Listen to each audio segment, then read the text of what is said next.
ಇಷ್ಟ. ಹಾಗಾದ್ರೆ ಬಾ, ಎರಡು ಒಟ್ಟಿಗೆ ಮಾಡೋಣ. 1 2 ಬಾಳೆಲೆ ಹರಡು. 3 4 ಅನ್ನ ಹಾಕು. 5 6 ಅನ್ನ ಸಾರು. 7 8 ಪಲ್ಯಕ್ಕೆ ದಂಟು.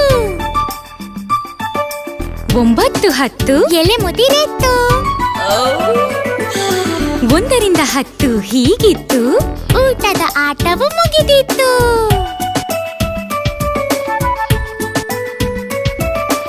1 2 ಬಾಳೆಲೆ ಹರಡು. 3 4 ಅನ್ನ ಹಾಕು.